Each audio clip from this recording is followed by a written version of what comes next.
Let's go, let's go, let's go. Welcome to another edition of Playoff Chalk Talk. Coach Hunter's here with me. They got the first round win last week, and they're on to the second round. Coach, congratulations. How you doing? I'm doing well, thank you. Hey, Coach.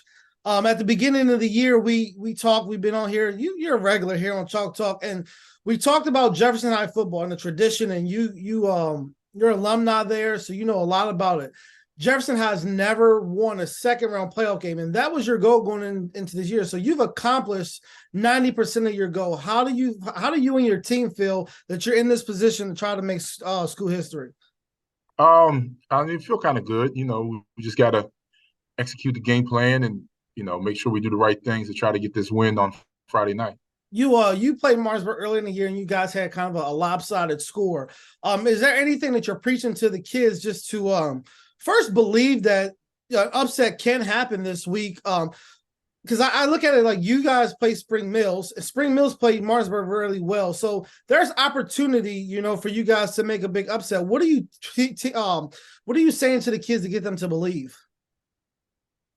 Just going back and going over the things that we did in the game and rehashing what we did wrong in the game, just trying to make sure we correct those mistakes and seeing those mistakes in that film, offensively and defensively, the mistakes that we made, making sure we can get those corrected and showing them that, hey, we had done this better, done that better. This game could have went different way, could have been a closer game, or could have even went totally a different way.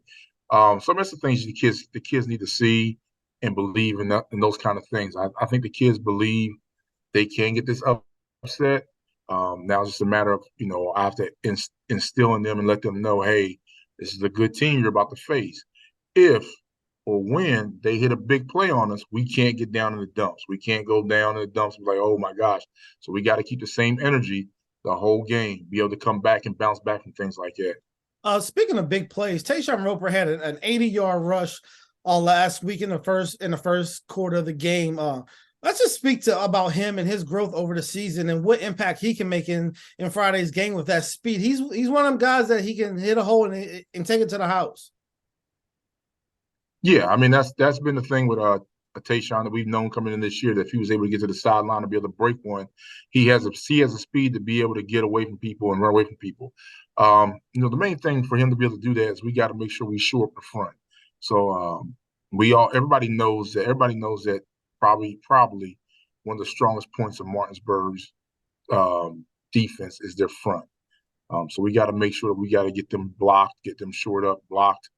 Don't miss any assignments on that, and make to give ourselves opportunities to open up holes and get in lanes to give them a chance to be able to do stuff like that. It's been quite a while. Martinsburg hasn't lost to an EPAC school since 2007. What does it mean to Jefferson High and its fans to be able to go to Martinsburg and be the team to make that upset in the playoffs? I think just the community, I think, would mean a whole lot to the community to be able to go in there, do something that has never been done in school history before, and you get to do it against, I guess we'll say, your other county rival, one of your other county rivals, and your EPAC rival, the Martinsburg Bulldogs. I think that would be a tremendous feat. I think the community would love it, and they would, celebrate that. Just talk to us a little bit. Like, what's it like coaching against Dave Walker? He left for a little bit to go coach college, came back, and you've been coaching for a long time in the Eastern Panel. What's it like going up against a guy like that year in and year out? It's you try to pick something, you try to learn something each time you go against somebody, coach like Dave Walker. He's been through it a long time. He's done a lot of things.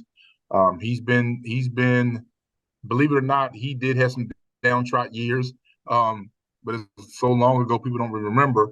But you always know when you're going to go against the Dave Walker Martinsburg team, they're going to be well prepared. They're going to come in well prepared for you. So we got to make sure that we are prepared to match what they're going to do against us. So that means if we got to sit down and watch more film with the kids, and that's what we got to do. If we got to actually make sure as coaches, we got to dive in a little bit deeper and make sure we're doing everything we possibly can to put these kids in a position to be successful. And that's exactly what we need to do.